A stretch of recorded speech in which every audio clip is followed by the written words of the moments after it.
The Chinook's engines were still howling when Staff Sergeant Elena Rodriguez stepped into the grit and noise of forward operating Base Viper. Dust clawed at her face and tangled her dark hair as the rotor wash scattered loose canvas and paper across the landing zone. She walked as if none of it mattered. Her boots struck the ground with the rhythm of someone who had lived this moment many times before. Slung across her back was the battered rifle case that drew every eye. The scuffs, dents, and faded paint told a story more honest than words. From the shade of a HESCO wall, Rangers watched her arrival with the idle curiosity of men who had seen too many new faces come and go. One voice cut above the rest: "Jesus Christ. Look what they sent us." Sergeant First Class Derek Kane made no attempt to hide the grin curling his jaw. At 6'2" with broad shoulders and the reputation of 17 confirmed kills, he carried himself as if war had chosen him personally. The custom M110 rifle balanced in his hands gleamed like a showroom piece. A Schmidt and Bender scope winked in the sun, and the polished trigger work looked untouched by dust. Kane's words reached his squad, and a ripple of laughter followed. He nodded toward Elena's case. "My grandmother's got better optics than whatever's rattling in there." Elena did not turn. She shifted her grip on her pack and kept walking toward the command tent. Dust eddied around her boots, blurring the air in a way that felt too much like judgment made visible. She had heard the tone before, in too many places, and she knew better than to answer it with words. That evening, the Rangers gathered under canvas for the mission briefing. Weapons leaned against walls, helmets set aside. The tent heavy with anticipation. Colonel Martinez stood at the front, voice measured, as he outlined the upcoming operation. Intelligence pointed to a weapons cache hidden in Helmand Province. 8 vehicles would roll before dawn, striking before the enemy could shift. Elena listened in silence, her rifle case resting upright against the wall behind her chair. The colonel's voice carried steady authority until Kane cut across it. "Sir, with respect, are we really taking Rodriguez into Indian country with that museum piece?" His tone was loud enough for all to hear. Heads turned, eyes flicked to the case. Kane's grin widened as he gestured toward it. "This is supposed to be a precision strike. We need precision equipment." The tent fell still. Martinez's expression tightened. But he waited. Elena's jaw set as she met Kane's stare. Her words came calm. "You got something to say?" "Kane." He leaned back, teeth flashing. "Just wondering if you'd like to borrow some real gear before we head out. Hate to see good soldiers disappointed when standard issue fails." "My gear's fine." Kane rose to his feet, challenge spilling into the air. "Then prove it. Tomorrow morning, 5 shots. Your antique against my rifle. When I win, you admit you're outclassed and request transfer back where you came from." Murmurs erupted. Wagers whispered. The energy in the tent shifted from briefing to spectacle. Martinez started to step forward, but Elena raised her hand lightly, stopping him. She had learned that retreat only fed men like Kane, and when I win, her voice was steady. Kane barked a laugh. "If you win, which you won't, I'll recommend you for any assignment you want. Hell, I'll even throw in my rifle as a consolation prize for whoever inherits your relic after you're gone." "Deal." The single word cut through the noise. The colonel resumed his briefing. But attention had already drifted. For the Rangers in that tent, the mission had been eclipsed by something closer and sharper. Tomorrow would not just be about orders. It would be about a battered case, a gleaming rifle, and the dust between them. The sun climbed over the HESCO walls as Rangers crowded along the edge of the firing range. Wagers traded hands in quick whispers. And the smell of coffee, mixed with dust in the crisp morning air. At 600 meters, steel targets waited in the glare of first light, their stillness promising the kind of truth no argument could twist. Derek Kane made a show of his preparation. He stretched his neck, flexed his hands, and then lowered himself into the dirt with the slow confidence of a man accustomed to admiration. His custom M110 lay across the mat like a trophy piece. He checked the Schmidt and Bender scope, adjusted the parallax, thumbed through his dope card, and shifted his bipod an inch forward. Each motion was deliberate, a performance as much for the crowd as for the target. When he finally pressed the trigger, the crack echoed downrange. The first round struck center, punching the 10-ring with mechanical certainty. Cheers rippled through the audience. He fired again, then again, each shot snapping into the heart of the target. By his 5th round, Cain had created a cluster that could be hidden under a quarter. He rose, brushing dust from his sleeve with theatrical ease, and offered the crowd a shallow bow. Their approval came in whistles and laughter. "Your turn, Rodriguez," he called, grin sharp in the sunlight. Elena walked forward without answering. She lowered herself into position, her M14 steady in her hands, the battered stock showing years of wear. She set her cheek against the worn comb and exhaled. The world shrank to the crosshairs. The faint drift of the morning wind, and the patience she had carried since childhood. Her first shot cracked wide, the bullet tearing dirt far to the right of the target. Laughter erupted at once. "Try aiming next time," Cain called, and the Rangers roared louder. She did not look at him. She worked the bolt, felt the shift of airbrush against her cheek, and adjusted her hold. The second shot hit, barely grazing the 9-ring. The laughter faltered, replaced by a murmur from the few who recognized what she had felt. The third shot slid closer, the fourth closer still. Each correction was quiet, invisible to those watching. But the effect was undeniable. When she fired her 5th round, the group formed a single ragged hole in the center of the target, small enough to be hidden by a dime. The crowd fell silent. Cain's jaw tightened as he peered through his scope, his earlier grin gone. Elena rose smoothly, brushed the dirt from her knee, and lifted her rifle. She did not look at Cain, nor at the Rangers, who now stared in disbelief. Without a word, she walked back toward the barracks, dust curling in her wake. Respect, she knew, was not claimed in speeches. It lived in results that no one could deny. The engines of 8 armored vehicles rumbled low as the convoy rolled into the pre-dawn darkness.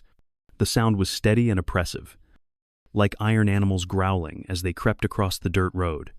Night vision goggles painted the world in ghostly green, ridge lines looming on either side of the valley like jagged teeth. Inside the 3rd Humvee, Elena Rodriguez kept her M14 upright between her knees, her eyes scanning the terrain.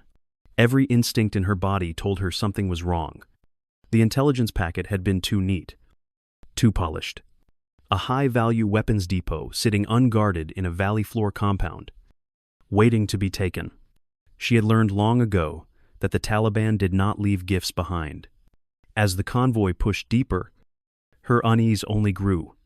The compound appeared on the horizon, squat mud-brick walls rising from the valley like a fortress staged for a photograph. The ridgelines above it loomed too perfectly, offering clean angles for anyone with the patience to wait. Through her goggles, she caught a faint sign in the dirt. The tracks cut across the road, heavy and fresh. Leading away from the objective, several vehicles had left in a hurry, their tires digging deep furrows into the soft ground. Cargo had been moved. And recently, she leaned forward, pressing the transmit switch on her radio. "Control. This is Rodriguez. I've got fresh vehicle sign leading away from the target compound. Looks like they pulled out heavy within the last day." Static filled the headset before the command vehicle replied. "Copy that. Rodriguez. Maintain position. Press to objective." Her jaw tightened. She wanted to argue, but experience told her it would not matter. Higher command had decided, and hesitation was rarely tolerated. She settled back, eyes fixed on the compound as the vehicles closed the distance. 200 meters out, the order came to halt. Engines died to low idle as the assault team prepared to dismount. Rangers checked weapons and tightened straps. Eager for the breach, Elena's gaze drifted from the compound to the ridgelines. She let her focus sweep across the rooftops, pausing when something unnatural caught her eye. For a heartbeat, a metallic glint flashed in the weak light of dawn, then another, higher on the opposite ridge. She knew that shimmer, optics catching the first rays of sun. Her pulse spiked. She tore off her goggles, squinting through the dusty glass of the Humvee window. The flashes came again. 2, 3. Too many to dismiss. Cold certainty settled in her chest. She slammed the transmit. Contact, contact, rooftops, east and north. It's a trap. The words barely left her mouth before her warning was swallowed by the valley. The first blast tore the valley apart. An improvised device buried beneath the road erupted under the lead Humvee, hurling the 4-ton vehicle into the air before crashing it down in a ball of fire and twisted metal. The concussion rocked the convoy, shoving Elena Rodriguez against the door of her Humvee as shards of steel and burning debris rained down. Dust and smoke poured into the air, blinding and choking. For one suspended heartbeat, there was silence. Then the valley lit up. Automatic weapons fire screamed from the ridgelines. Muzzle flashes, stuttering through the haze. Bullets pinged and sparked off armored plates, tearing into sand and stone. Rangers scrambled from their vehicles, shouting over the cacophony as more gunfire poured in from 3 directions. The valley had become a perfect kill box. Elena rolled out of her Humvee, hitting the dirt hard, her hands already pulling her M14 into position.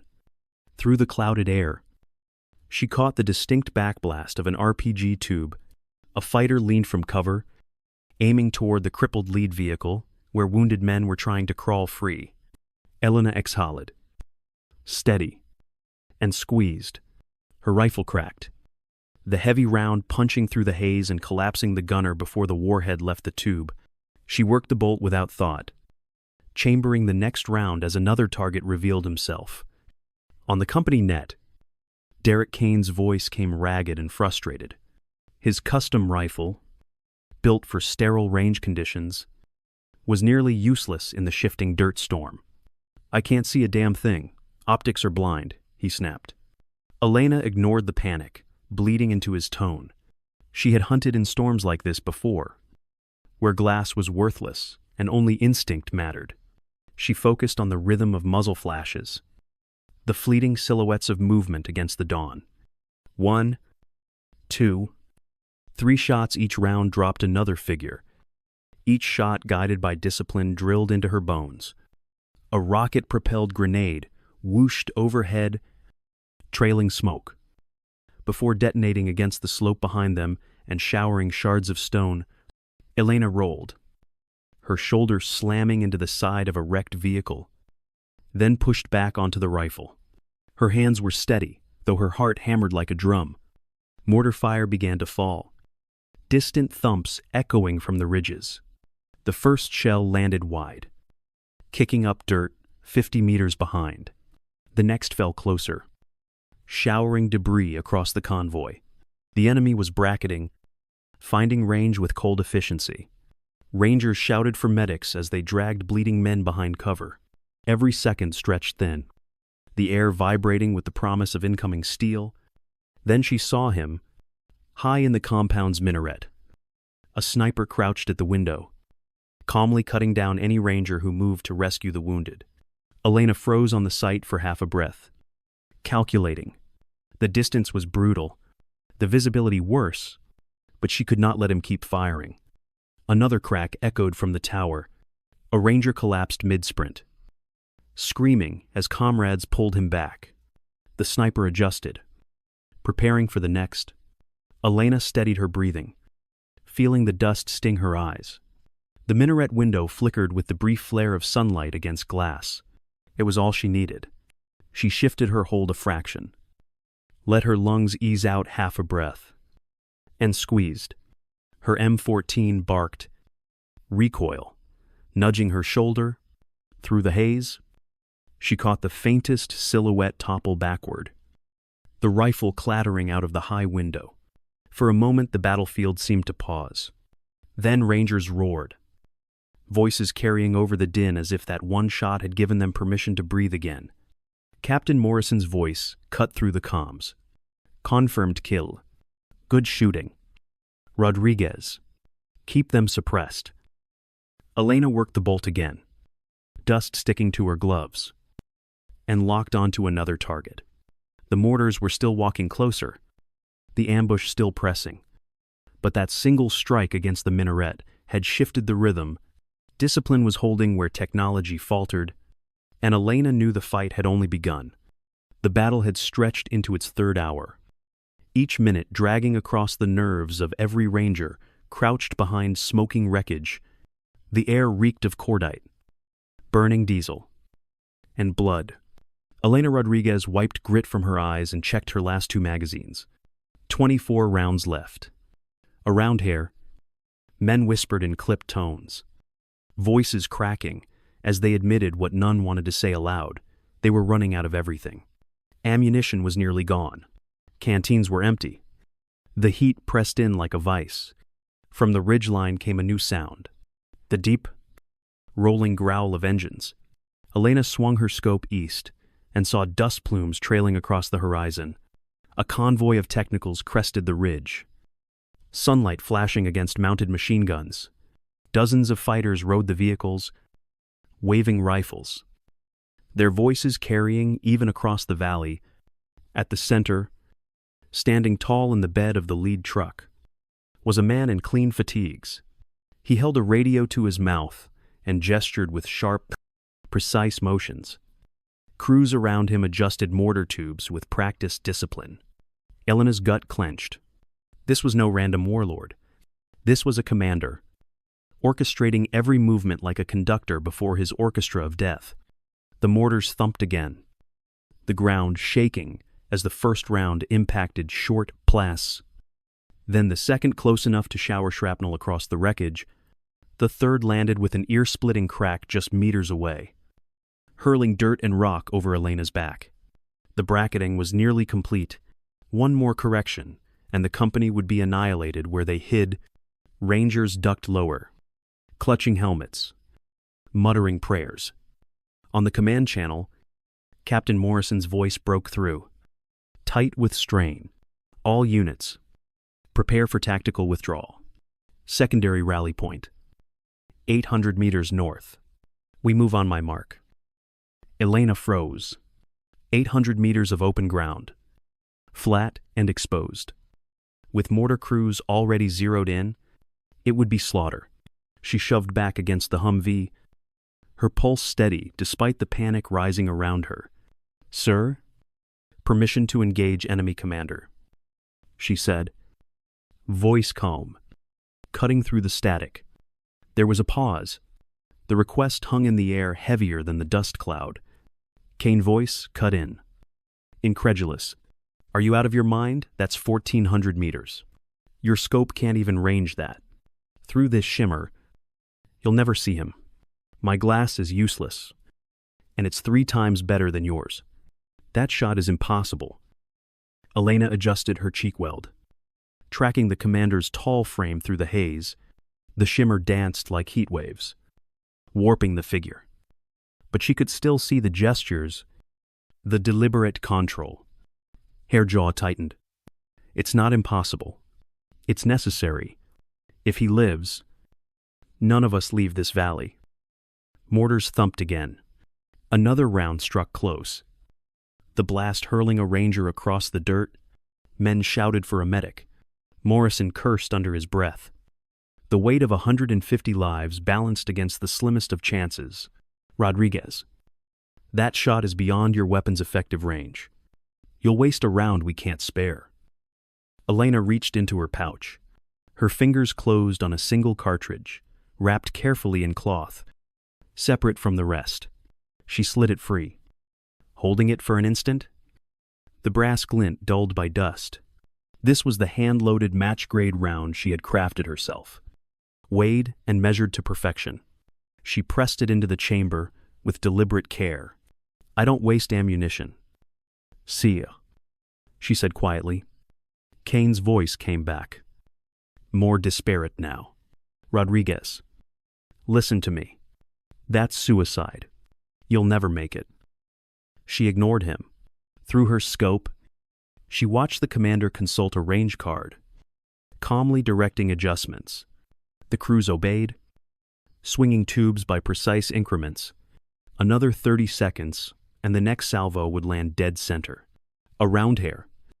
Rangers shifted nervously, caught between orders and instinct. The noose was tightening, the siege choking them breath by breath. Elena settled her rifle into the wreckage.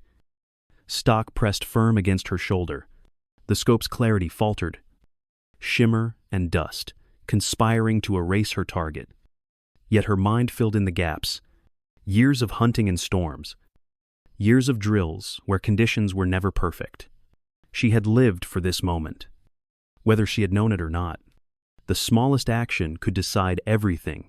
One round, one breath, one trigger squeeze. She exhaled, finger resting against the worn curve of the trigger, and prepared to take the shot that would determine the fate of them all. Elena Rodriguez lay flat against the scorched earth, her cheek pressed to the worn stock of the M14. The valley shimmered before her, heat and dust twisting the view until even the outlines of men seemed uncertain. Yet through the haze, she held the tall figure steady, the commander framed in her mind as much as in the glass. The cloth-wrapped cartridge she had chambered gleamed in memory, a hand-loaded round, balanced to perfection. She steadied her breathing and let the outside chaos narrow into silence. Kane's voice whispered across the comms, tense and broken. This can't be done. Nobody makes that shot. Elena ignored him. Numbers unfolded in her head, distance 1,400 meters. Bullet drop, measured in stories. Wind drift carried invisible across the valley floor. Her heartbeat thudded in her ears. She slowed it deliberately, holding her breath on the low end of the cycle, where the body stilled and the mind sharpened. Around hair, rangers crouched behind wreckage, eyes flicking between the minarets, the approaching mortars, and her unmoving form.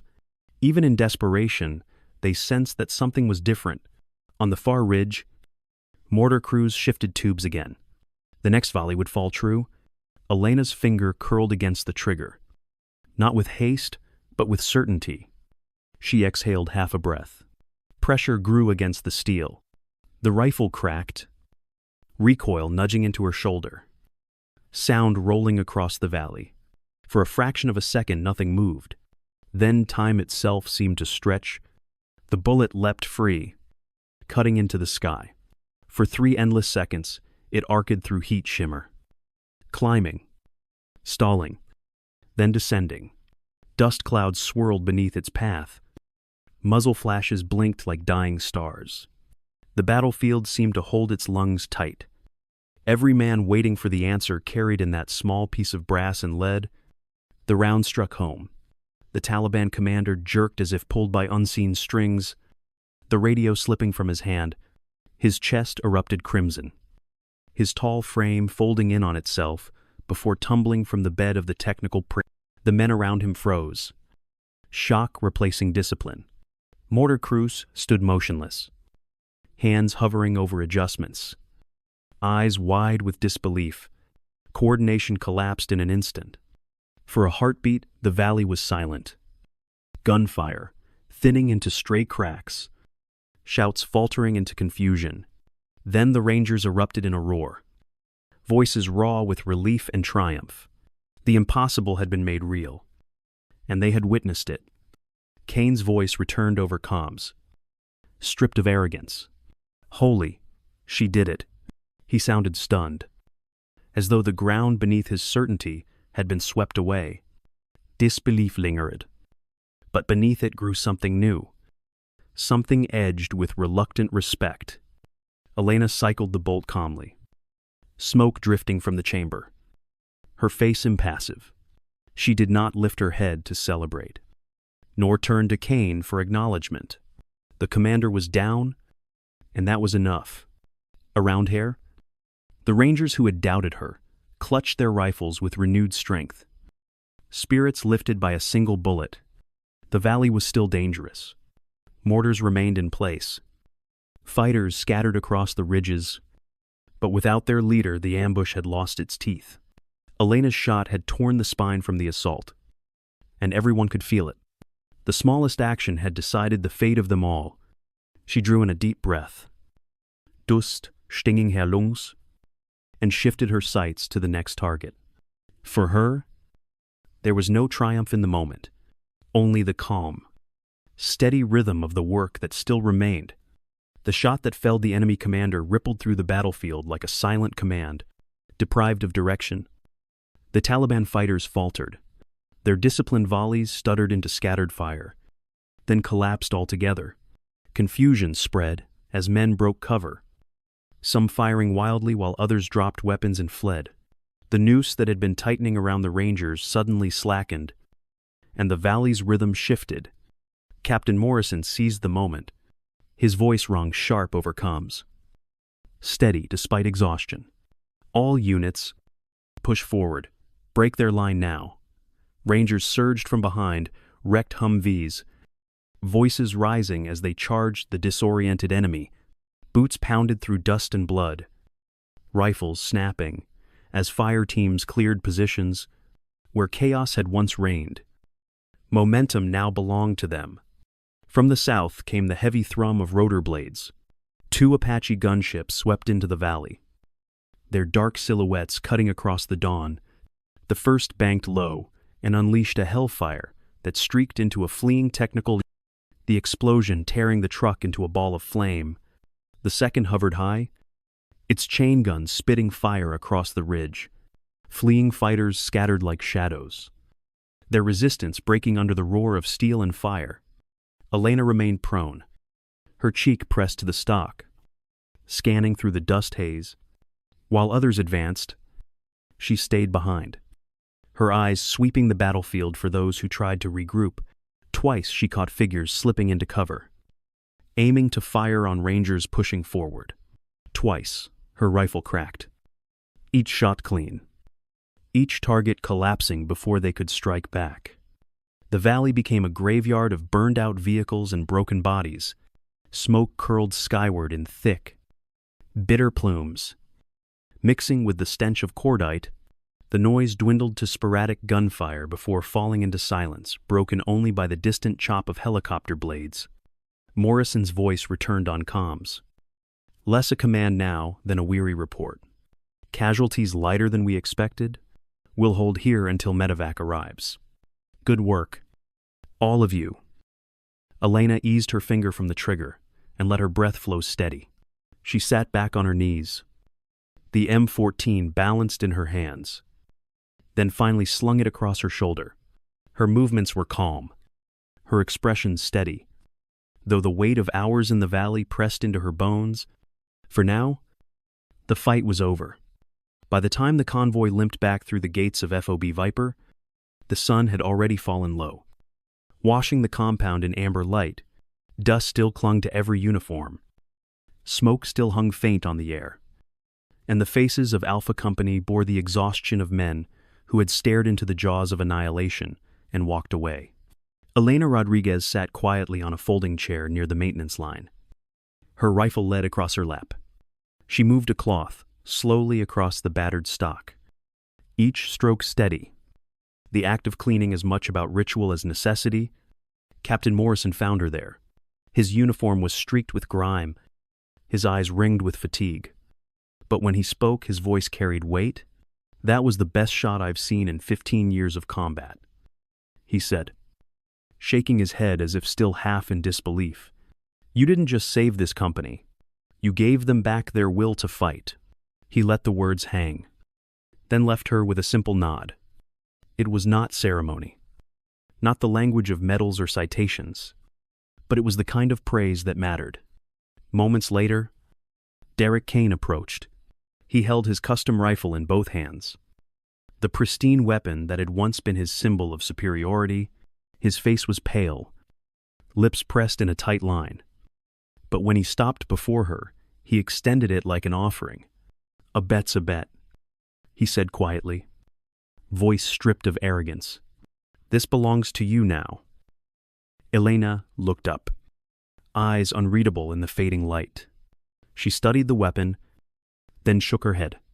"Keep it," she said. "You'll need it." Her tone carried no spite, only certainty. Kane blinked, surprised. Then a faint smile broke across his tired face. For the first time, respect replaced the edge of rivalry. Around them, Rangers moved through the compound, but word had already begun to spread. Voices carried the story from one group to the next, from platoon to platoon. By the time night settled, the tale of the impossible shot had grown larger than the moment itself. Details shifted, retold with awe. Yet one truth remained constant. Rodriguez had done what none thought possible. Young Rangers whispered her new name in the chow line and in the barracks, their voices half reverent, half disbelieving. Standard Rodriguez. They called her, with a tone that turned the plainness of the words into something more. It was not mockery, but recognition of a soldier who had taken a weapon everyone dismissed as outdated and made it legendary. Elena said nothing.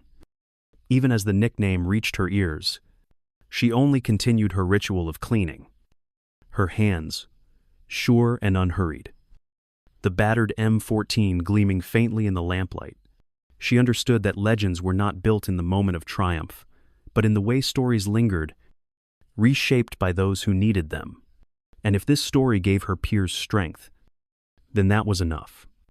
At Forward Operating Base Viper, months after the Valley fight, a wall in Alpha Company's common area bore a new addition.